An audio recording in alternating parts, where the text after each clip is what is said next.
सभी को मेरी तरफ से नमस्कार।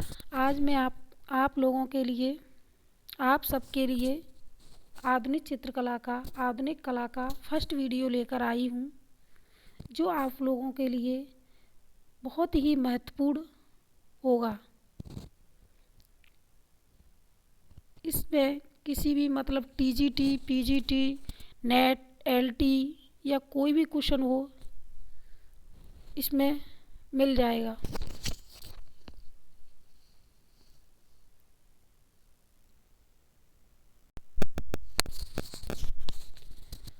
चलो शुरू करते हैं आधुनिक कला से।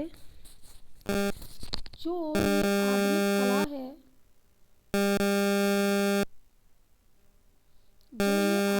कला है, आधुनिक कला वो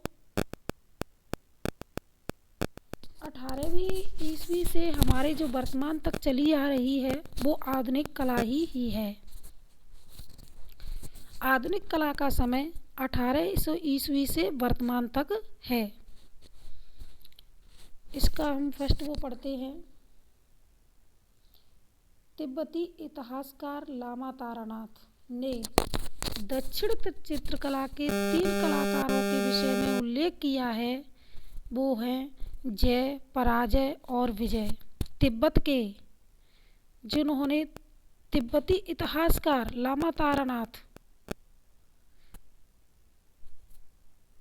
ने दक्षिण चित्रकला के 3 कलाकारों के विषय में लिखा है, वो कौन कौन से हैं? जय, पराजय और विजय। जो ये लामा तारानाथ हैं, वो तिब्बती इतिहासकार हैं और इन्होंने दक्षिण चित्रकला के 3 कलाकारों के विषय में उल्लेख किया है। वो है जय, पराजय और विजय। मैं आपको बार बार इसलिए बता रही हूँ जिससे आपको अच्छे से याद रहे।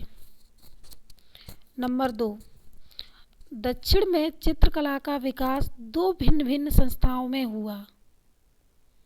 दक्षिण में चित्रकला का विकास 2 भिन्न भिन्न संस्थाओं में हुआ। वो है तंजौर और मैसूर शैली। तंजौर और मैसूर शैली। चलो अब इसमें इतना ही है। अब हम तंजौर शैली के बारे में पढ़ते हैं। तंजौर शैली के बारे में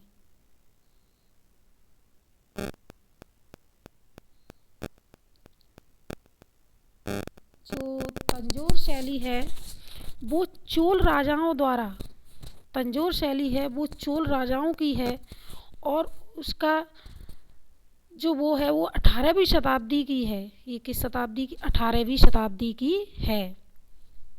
क्वेश्चन होता है कि तंजौर शैली किस शताब्दी की है, तो तंजौर शैली 18वीं शताब्दी की है। नंबर 1, राजा सरभोजी ने राजस्थान के राज्यों की अवस्था खराब होने पर आश्रय की खोज में भटकते आए चित्रकारों को आश्रय प्रदान किया।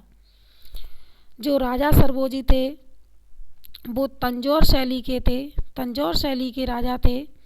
उन्होंने जो राजस्थान में अवस्था खराब हो गई थी, तो जो वहाँ से भटकते हुए कलाकार आए थे, उन कलाकारों को उन्होंने आश्रय दिया अपने यहाँ पर और चित्रकृतियाँ भी बनवाईं। नंबर 2, सन 1833 से 1855 ईस्वी में राजा शिवाजी के राजकाल में 18 कलाकारों के परिवार को राजाश्रय मिला हुआ था। राजा सरभोजी के बाद राजा शिवाजी हुए। जो राजा शिवाजी का समय काल है 1833 से 1855 ईस्वी। राजा शिवाजी ने 18 कलाकारों के परिवार को अपने यहाँ पर राज्याश्रय दिया, रहने के लिए निवास दिया। नंबर 3, यह कलाकार हाथी दांत पर या काष्ठ फलक पर चित्रकृतियाँ बनाते थे। जो ये कलाकार थे वो हाथी दांत या काष्ठ फलक पर चित्रकृतियाँ बनाते थे।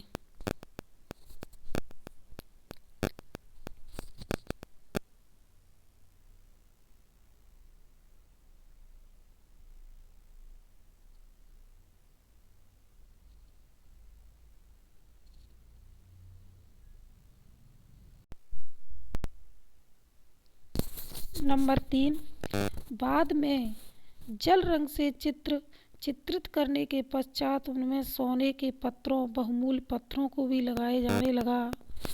बाद में क्या हुआ, जल रंग से चित्र बनाए जाने लगे और उन चित्रों पर सोने के पत्थरों और बहुमूल्य पत्थरों को भी लगाए जाने लगा था। नंबर 4, बाल कृष्ण नामक चित्र तंजौर शैली का उत्तम चित्र है। जो बाल कृष्ण नामक चित्र है, इसको याद रखना, जो बाल कृष्ण नामक चित्र है वो तंजौर शैली का बहुत ही उत्तम चित्र है और ये कई बार पूछा भी जा चुका है, इसके लिए इसको याद रखना, ये बहुत ही महत्वपूर्ण क्वेश्चन है। नंबर 5, तंजौर शैली में तेल रंग में व्यक्ति चित्र भी बनाए गए जो तंजौर के राजा महल में सुरक्षित हैं। मतलब आज तंजौर के राजमहल में सुरक्षित हैं। तंजौर शैली में तेल रंग में भी व्यक्ति चित्र बनाए गए थे जो हमें वो तंजौर के राजमहल के महलों में सुरक्षित हैं अभी भी। नंबर 6, सन 1855 ईस्वी में राजा शिवाजी की मृत्यु हो गई, साथ ही चित्रकारों का संरक्षण भी समाप्त हो गया। देखो, 1855 में राजा शिवाजी की मृत्यु हो गई और साथ ही चित्रकारों का संरक्षण भी समाप्त हो गया। और राजा शिवाजी की मृत्यु के साथ साथ ही चित्रकारों का जो संरक्षण था, उन्होंने चित्रकारों को संरक्षण दिया था, वो भी समाप्त हो गया। अब हम आगे पढ़ते हैं मैसूर शैली के बारे में। इसमें बस इतना ही है, आगे हम पढ़ते हैं मैसूर शैली के बारे में।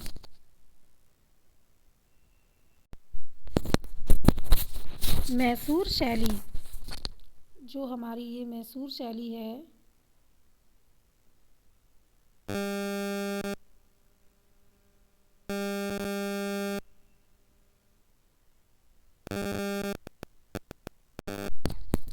मैसूर शैली नंबर 1, यह शैली राजा कृष्णराज के संरक्षण में पनपी।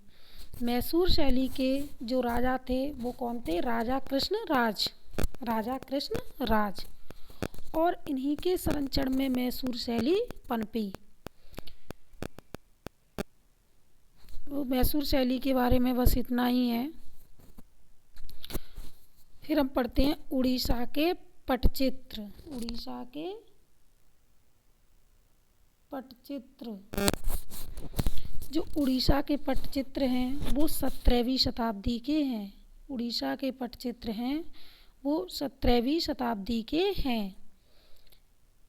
इस चित्र शैली के चित्र प्राय टाट या कपड़े पर बनते थे, जिन्हें जगन्नाथपुरी आने वाले दर्शनार्थी एवं पर्यटक खरीद कर ले जाते थे। देखो,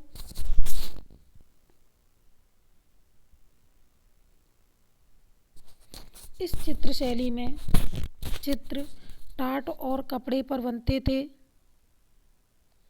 जिनको जगन्नाथपुरी में जो दर्शनार्थी आते थे दर्शन करने के लिए, वो उनको देखते, उनको अच्छे लगते तो उनको खरीद कर ले आते थे अपने लिए। इन चित्रों के विषय धार्मिक आख्यान, गीत गोविंद, राधा कृष्ण के कथानक पर आधारित होते थे। जो ये टाट और कपड़े पर चित्र बनाए जाते थे उड़ीसा शैली में, वो चित्र धार्मिक, गीत गोविंद के चित्र, राधा कृष्ण के चित्र की कथाओं पर आधारित होते थे।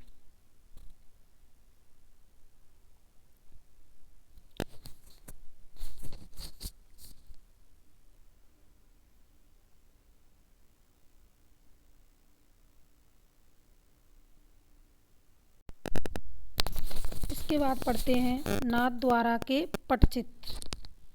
नाथद्वारा के पटचित्र, जो नाथद्वारा के पटचित्र हैं वो 17वीं शताब्दी के हैं।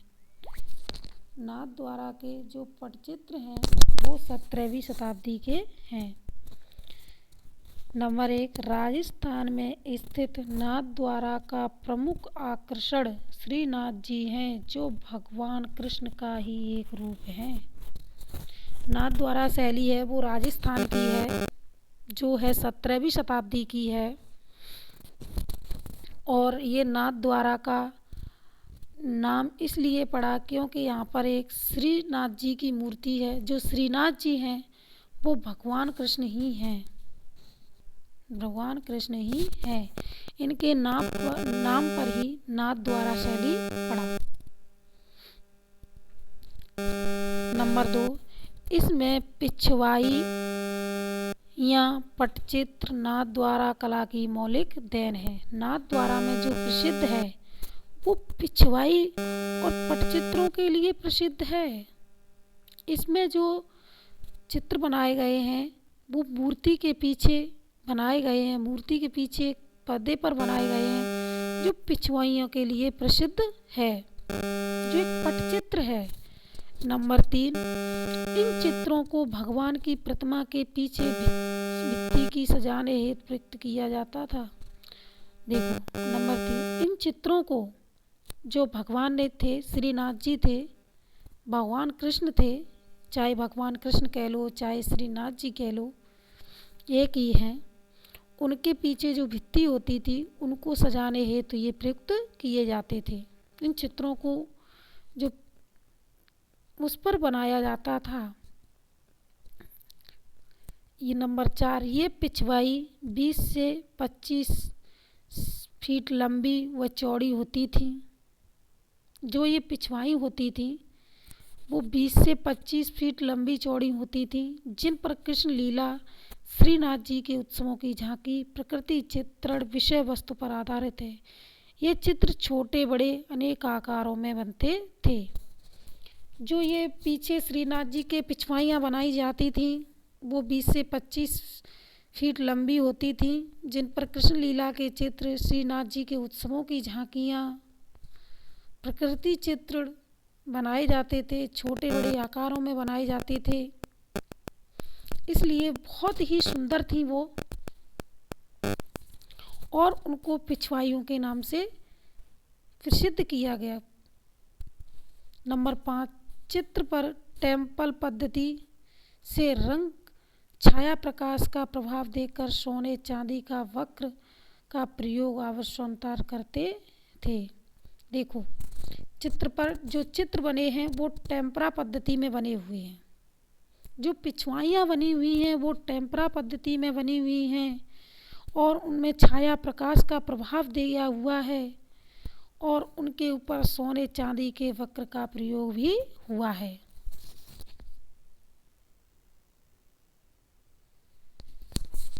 अतः इन्हें चिकने पत्थर पर उल्टा रखकर घोटा जाता था। देखो इनको चिकने पत्थर पर उल्टा रखकर घोटा जाता था, क्योंकि इसमें जो इसकी पॉलिश होती थी वो चमकदार होने लगे, चमकदार दिखाई देने लगे। नंबर 6, आज के ये पटचित्र टेम्परा के साथ रंगों में भी बनते हैं। आज ये चित्र बनाए जाते हैं। जो पहले जो पिछवाइयाँ थी नाथद्वारा में वो टेम्परा पद्धति में थी, लेकिन आज के दौर में ये तेल रंग में भी बनाए जाने लगे हैं। आगे चलते हैं।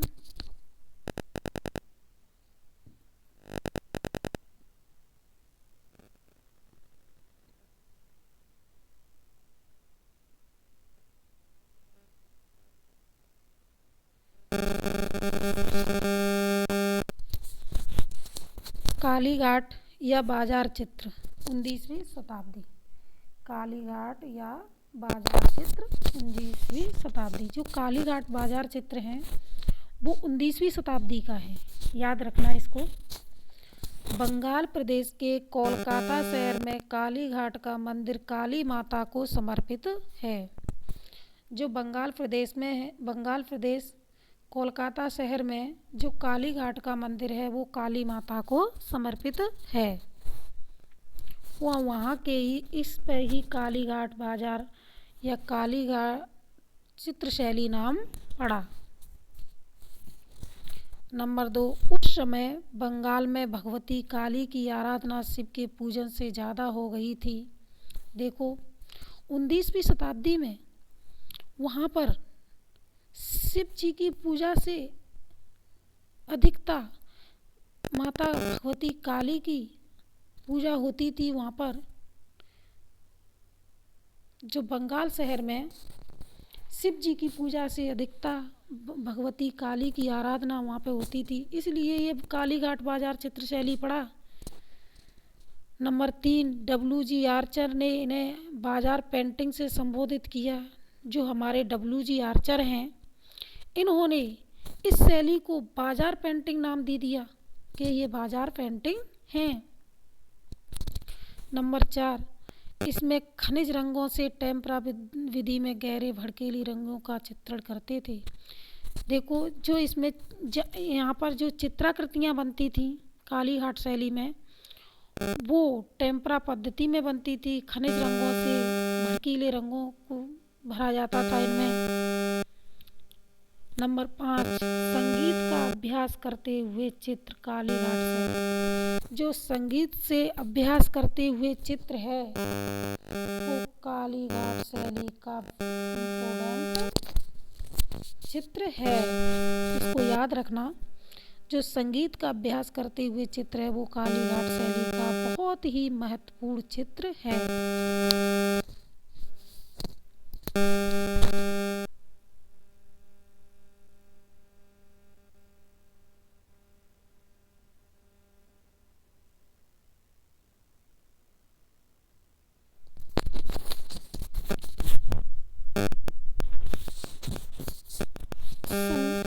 चित्रों के नंबर 6, चित्रों के सेट्स भी तैयार किए जाते थे जिन्हें हम फिरका कहा जाता था।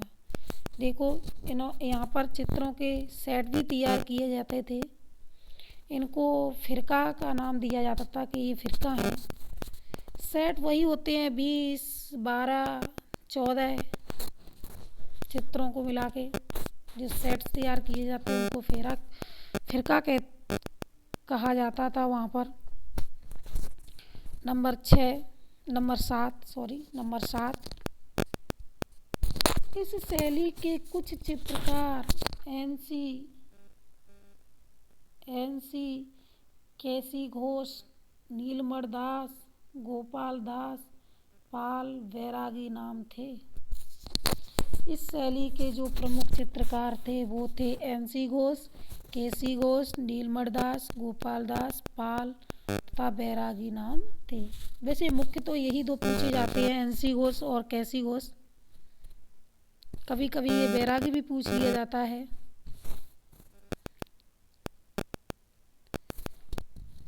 ये हैं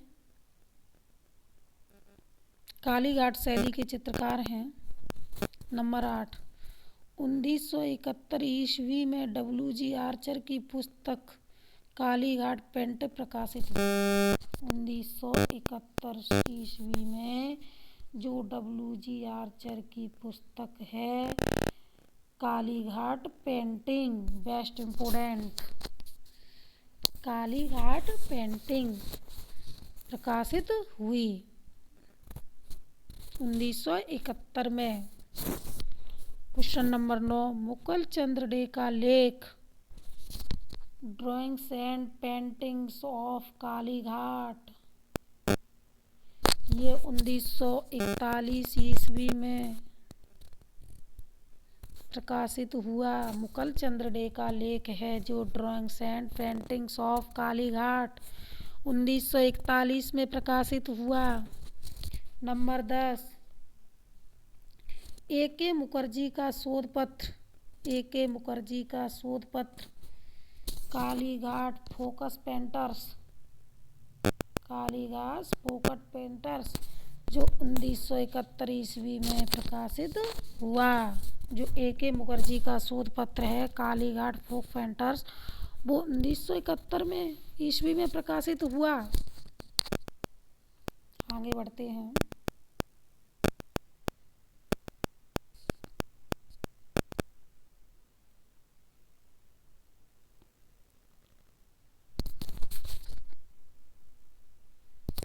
नंबर 11, भारत के प्रसिद्ध कला पत्रिका, जो भारत की प्रसिद्ध कला पत्रिका है मार्ग,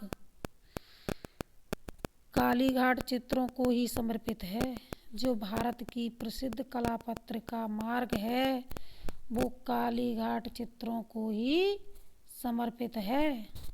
याद रखना, जो मैंने ये आपको बेस्ट क्वेश्चन बताए हैं, एक तो ये कि जो बंगाल प्रदेश में कोलकाता शहर में कालीघाट का मंदिर है वो काली माता को समर्पित है। एक ये वाला, और एक डब्ल्यू जी आर्चर ने बाजार पेंटिंग नाम किसने दिया था? ये डब्ल्यू जी आर्चर ने दिया।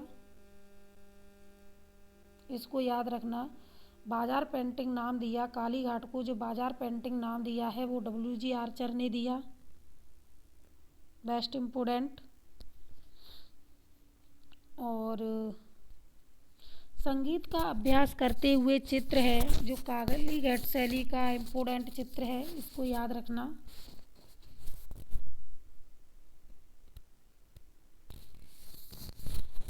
और क्वेश्चन ऐसे पूछा जाता है कि वहाँ के चित्रों को, सेट्स को क्या कहा जाता था? तो फिरका कहा जाता था। कालीघाट के चित्रों के सेट्स को क्या बोला जाता है? फिरका बोला जाता है। और वहाँ के जो चित्रकार हैं एनसी घोष, केसी घोष, ये तो बहुत ही इम्पोर्टेंट ही है। दोनों चित्रकार तो इम्पोर्टेंट ही हैं। वैसे तो सारे ही इम्पोर्टेंट हैं, ज़्यादा नहीं हैं, याद कर लेना। लेकिन एनसी घोष और केसी घोष हैं वो तो अक्सर पूछे ही जाते हैं। और नंबर 8, डब्ल्यू.जी. आर्चर पुस्तक है वो कालीघाट पेंटिंग 1971 में प्रकाशित हुई थी। याद रखना, बेस्ट इम्पोर्टेंट। मुकुल चंद्र डे का लेख है drawings and paintings of Kalighat, ये भी बेस्ट इम्पोर्टेंट है, इसको भी याद रखना।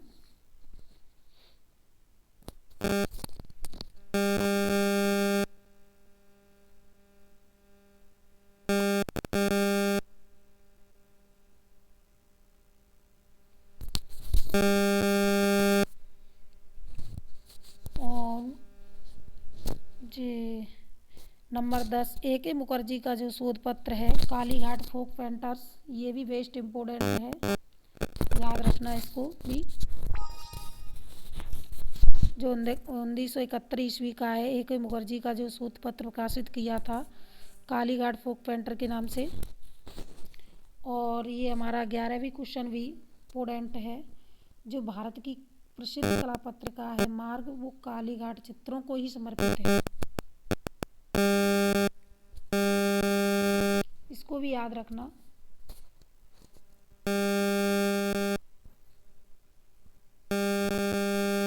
हम अगले पेज पर चलते हैं। अब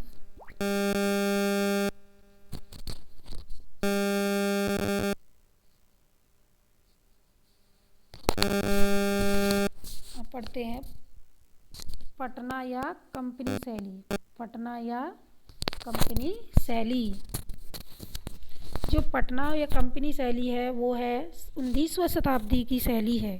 किस शताब्दी की शैली है? 19वीं शताब्दी की शैली है। नंबर 1, भारत में 1608 ईस्वी में स्थापित ईस्ट इंडिया कंपनी की स्थापना व्यापारिक उद्देश्य से की गई। भारत में 1608 ईस्वी में स्थापित ईस्ट इंडिया कंपनी की स्थापना व्यापारिक उद्देश्य से की गई थी, इसको याद रखना। नंबर 2, मुगल सम्राट औरंगजेब के समय आगरा से ही कुछ कलाकार पटना के पास आजमाबाद तथा बंगाल मुर्शिदाबाद जाकर बस गए थे। देखो, जो मुगल शैली के जो सम्राट थे औरंगजेब, वो बहुत ही कट्टर किस्म के राजा थे। उन्होंने ज़्यादा से अधिक उन्होंने चित्रकारी अनिष्ट कर दी थी। उन्होंने वैसे चित्रकारी को अपने उसमें ख़त्म ही कर दिया था, लेकिन ये भी एक बात है कि उन्होंने अपने युवावस्था से लेकर वृद्धावस्था के चित्र भी उनके मिलते हैं। फिर उन्होंने वहाँ से अपने यहाँ से चित्रकारों को भगा दिया, मारा पीटा, भगा दिया वहाँ से, और उनकी चित्राकृतियाँ नष्ट करवा दी गईं। तो वहाँ से कलाकार आए थे, वो अपनी दूसरी जगह ढूंढने लगे, इधर उधर भटकने लगे। कुछ तो आजमाबाद, कुछ बंगाल, कुछ राजस्थान, कुछ कहीं कहीं ऐसे ही चले गए थे। तो कुछ पटना, आजमाबाद तथा बंगाल मुर्शिदाबाद में जाकर बस गए। नंबर 3, कंपनी शैली के चित्रों की खोज पीसी मानक ने 1943 में की। कंपनी शैली के जो चित्र हैं उनकी खोज पीसी मानक ने 1943 में की थी। किसमें की? 1943 में। इसको याद रखना। कंपनी शैली के चित्रों की खोज पीसी मानक ने 1943 में की।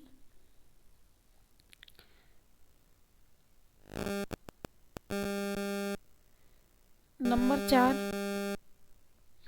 कंपनी शैली के चित्रों में यूरोपीय तथा भारतीय शैलियों का मिश्रण है। जो कंपनी शैली के चित्र बने हुए हैं उनमें यूरोपीय तथा भारतीय शैलियों का मिश्रण से बने हुए हैं।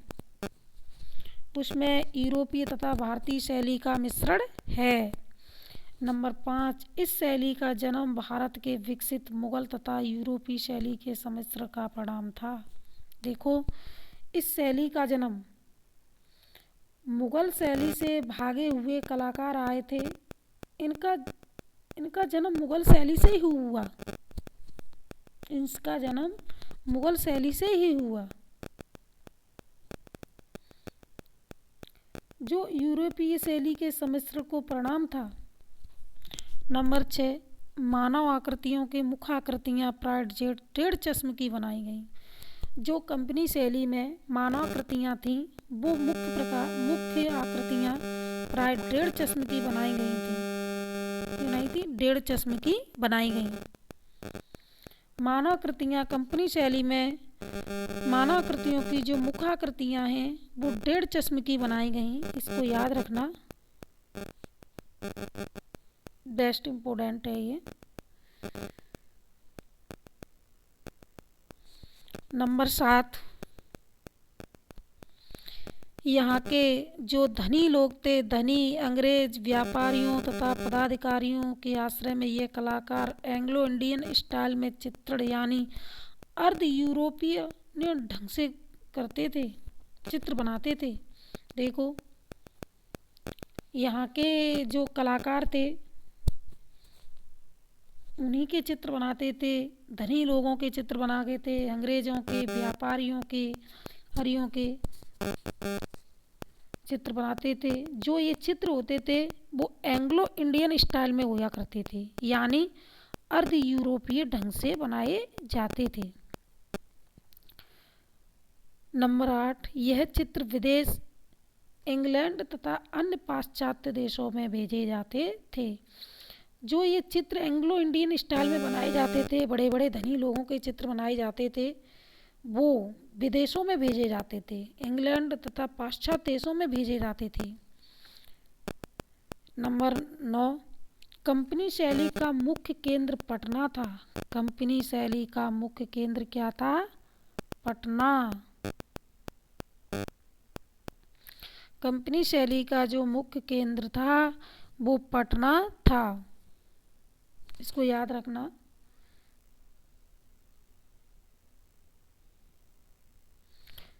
कंपनी शैली की मुख्य अध्येता मिसेज आर्चर। कंपनी शैली की जो मुख्य अध्यक्षता हैं वो मिसेज आर्चर हैं। इसको याद रखना। कंपनी शैली की मुख्य अध्यक्षता हैं वो मिसेज आर्चर हैं। अगले पेज पर चलते हैं।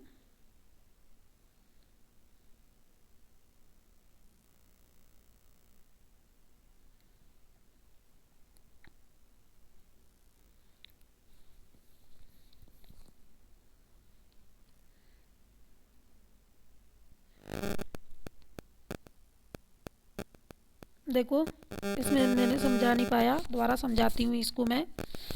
ये याद रखना, पटना का जो पटना या कंपनी शैली है वो 19वीं शताब्दी की शैली है।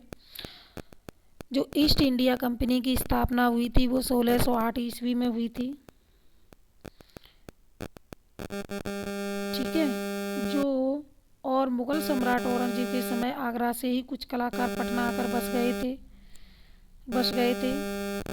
नंबर 3, कंपनी शैली के चित्रों की खोज पीसी मानक ने की थी, जो 1943 में की। इसको याद रखना, बेस्ट इम्पोर्टेंट है।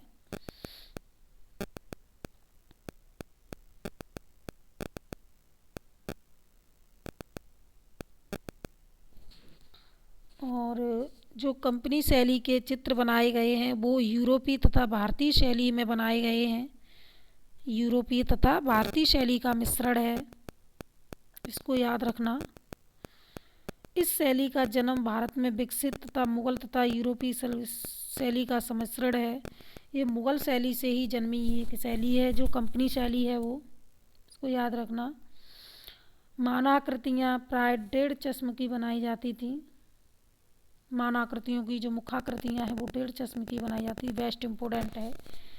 इसको अक्सर पूछ लिया करते हैं, इसको याद रखना। यहाँ पर चित्र बनाए जाते थे वो धनी लोगों के बनाए जाते थे, व्यापारियों के बनाए जाते, पदाधिकारियों के बनाए जाते थे,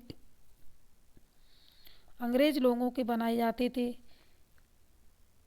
जो ये चित्र होते थे एंग्लो इंडियन स्टाइल में बनाए जाते थे, यानी अर्ध यूरोपीय ढंग से बनाए जाते थे ये। तो क्वेश्चन पूछ लेता है जो कंपनी शैली के चित्र किस स्टाइल में बनाए जाते, तो एंग्लो इंडियन स्टाइल या अर्ध यूरोपीय ढंग में बनाए जाते थे। याद रखना इस क्वेश्चन को।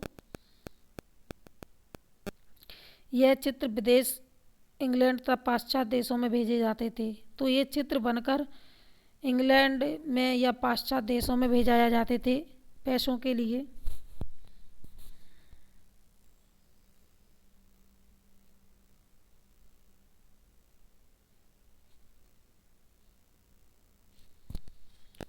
जो कंपनी शैली है उसका मुख्य केंद्र पटना है, इसको याद रखना। कंपनी शैली का मुख्य केंद्र है जो पटना है। कंपनी शैली की मुख्य अध्यक्षता है वो मिसेज आर्चर हैं, इसको याद रखना। कंपनी शैली की मुख्य अध्यक्षता है वो मिसेज आर्चर हैं।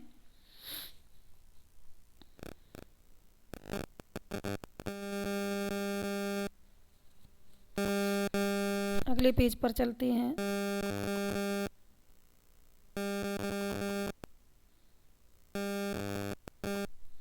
नंबर 11, पटना या कंपनी शैली की प्रमुख विषयों में व्यक्ति चित्र, पशु पक्षी, साधारण लोगों के व्यक्ति चित्र थे।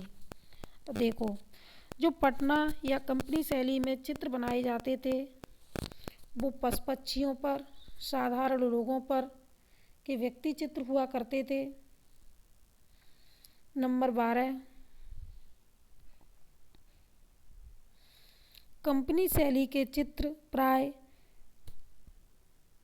8x6 के आकार में बनते थे और बड़े चित्र थे वो 22x16 के आकार के बनते थे।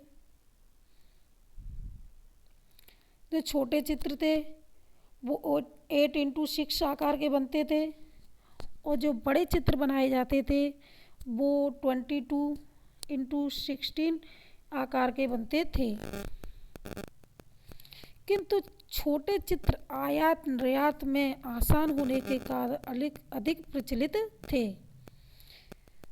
देखो, जो छोटे चित्र थे वो आसानी से लिए जा मतलब इधर उधर जाते तो ले जाते और उनको आसान था ले जाने में। बड़े चित्र उनको ले आने जाने में परेशानी होती थी, तो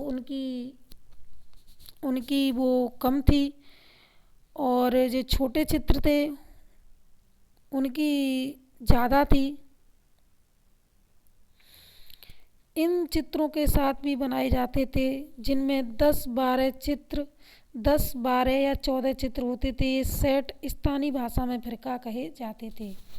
और इन चित्रों के जो सेट बनाए जाते थे 10 या 12 या 14 चित्रों के बनाए जाते थे, उनको स्थानीय भाषा में क्या कहते हैं? फिरका कहते हैं। क्या कहते हैं? फिरका। नंबर 13, अबरख के पत्रों पर लघु चित्र बनाए गए। और यहाँ पर जो कंपनी शैली है वहाँ पर अबरख के पत्रों पर, अबरख के पत्तों पर लघु चित्र बनाए जाते थे। अबरख के पत्रों को देखो छाया में सुखाया जाता था और उन पर फिर लघु चित्र, छोटे छोटे लघु चित्र बनाए जाते थे। नंबर 14, हाथी दांत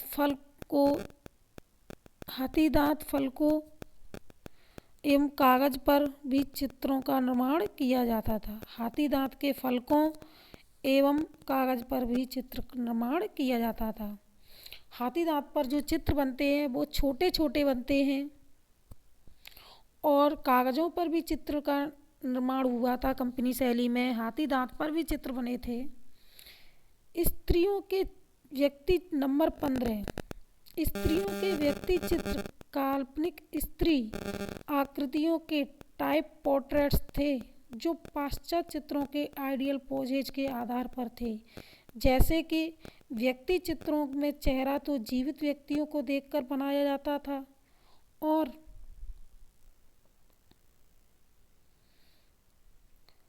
निचला भाग काल्पनिक रूप से बनाया जाता था। देखो, जो कंपनी शैली में स्त्रियों के व्यक्ति चित्र बनाए जाते थे उनमें क्या होता था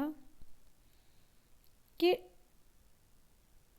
चेहरा तो जीवित व्यक्तियों को देखकर बनाया जाता था, कि चेहरा तो असलियत में बनाया जाता था, लेकिन जो चेहरे के नीचे का जो हिस्सा है वो काल्पनिक तरीके से बनाते थे,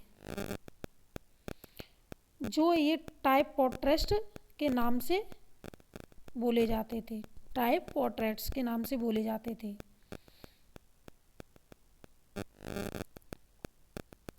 नंबर 16, कंपनी शैली के चित्रों में प्रयुक्त रंग फीके थे, जिनमें भूरे, हरे, गुलाबी और स्याह रंग में बनते थे। देखो, जो कंपनी शैली के चित्रों में जो रंग प्रयुक्त हुए हैं, रंग लगाए गए हैं, वो हल्के रंग हैं, फीके रंग हैं, जिनमें भूरे, हरे, गुलाबी और स्याह रंग में हैं। भड़कीले रंग नहीं है, हल्के रंग हैं। चित्र प्राय तेल या जल रंग में बनते थे। कंपनी शैली के जो चित्र हैं वो प्राय तेल रंग या जल रंग में बनाए जाते थे। इसको याद रखना। चित्र हैं वो तेल या जल रंग में बनाए जाते थे। कंपनी शैली का प्रमुख चित्रकार है वो सेवक राम है। इसको याद रखना। कंपनी शैली का जो प्रमुख चित्रकार है वो कौन है? सेवक राम है। नंबर 19, कंपनी शैली के चित्रों में अनुकृत पोत का विशेष रूप से बनाया गया है। कंपनी शैली के चित्रों में जो अनुकृत पोत को विशेष रूप से बनाया गया है।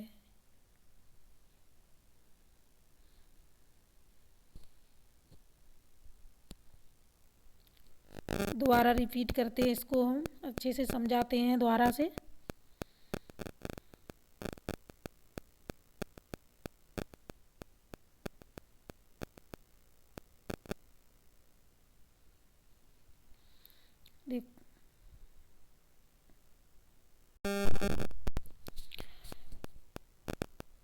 नंबर 11, पटना या कंपनी शैली के प्रमुख विषय में व्यक्ति चित्र थे वो पशु, पक्षी एवं साधारण लोगों के व्यक्ति चित्र थे। कंपनी शैली के चित्र प्राय 8x6 आकार के बनते थे। जो छोटे चित्र थे वो 8x6 आकार के बनते थे, इसको याद रखना।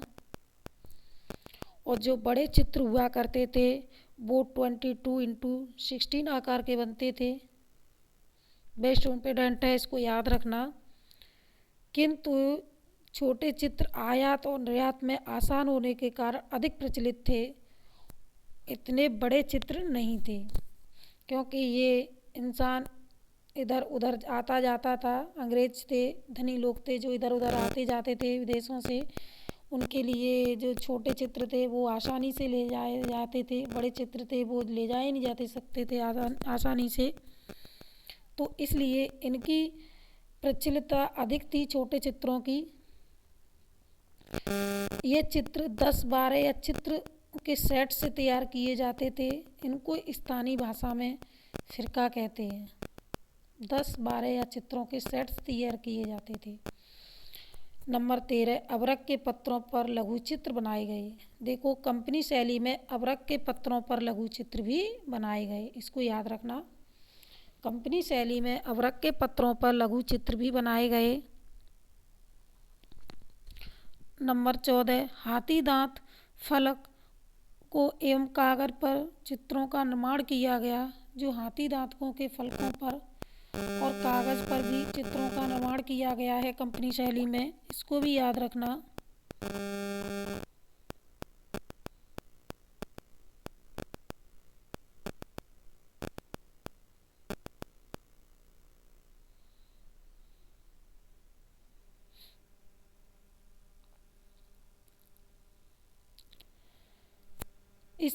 स्त्रियों की जो व्यक्ति चित्र बनाए जाते थे वो तो जो चेहरा था वो जीवित व्यक्तियों का बना जाता था। जो चेहरे से जो नीचे का हिस्सा होता था वो काल्पनिक तरीके से बनाया जाता था।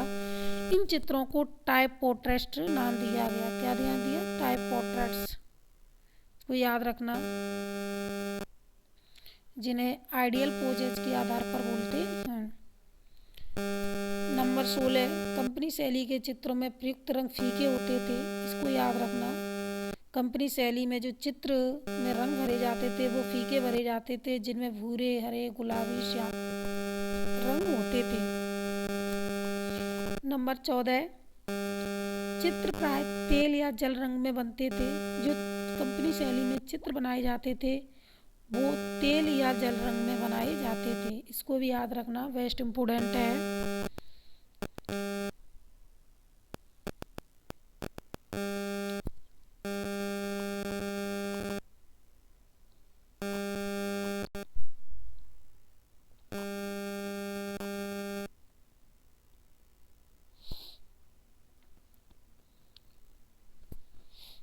कंपनी शैली का जो प्रमुख चित्रकार है वो सेवक-राम है।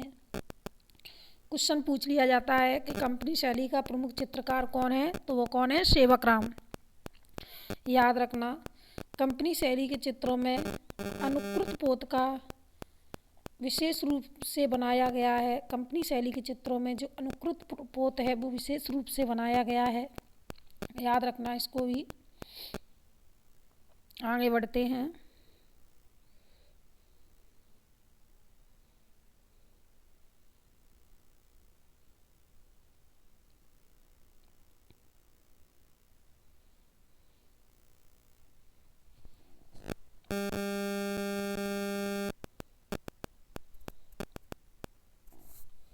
नंबर 20, कंपनी शैली के व्यक्ति चित्र मछली बेचने वाले, टोकरी बुनने वाली, चक्की वाली, लोहार, दर्जी, सेविका आदि का चित्रण किया। कंपनी शैली में जो व्यक्ति चित्र बनाए गए थे वो थे मछली बेचने वाली, टोकरी बुनने वाली, चक्की वाली, लोहार, दर्जी, सेविका आदि। नंबर 21, कंपनी शैली के चित्रकार लाल ईश्वरी प्रसाद, शिवलाल, झुमकलाल, फकीरचंद, शिवदयाल, मुकुंदलाल, बंसीलाल, गोपाल दास, लालचंद, केहर सिंह, ये कंपनी शैली के चित्रकार हैं। इनको याद रखना, इसमें इम्पोर्टेंट है सबसे ज़्यादा लाल ईश्वरी प्रसाद, शिवलाल, झुमकलाल और बंसीलाल, लालचंद। शिवलाल थे वो हाथी दांतों पर चित्रण बनाया करते थे, उसके लिए प्रसिद्ध थे। ये शिवलाल थे जो, याद रखना। यहीं पर ये वीडियो ख़त्म होता है। कल मैं आप लोगों के लिए राजा रवि वर्मा का टॉपिक लेके आऊँगी। इसके साथ ही धन्यवाद। आशा करती हूँ आपको ये मेरा वीडियो अच्छा लगेगा। प्लीज़ वीडियो को लाइक एंड सब्सक्राइब करें, जिसके सब्सक्राइब करके आपके पास तुरंत ही ये वीडियो पहुंच जाए। और मैं अब दो दो टॉपिक लेके चला करूँगी, क्योंकि एग्ज़ाम जल्दी हो सकता है, इसलिए पूरा कोर्स मैं कराने की कोशिश करूँगी कि आपको पूरा कोर्स करा सकूँ। थैंक यू, धन्यवाद। गुड नाइट सभी को।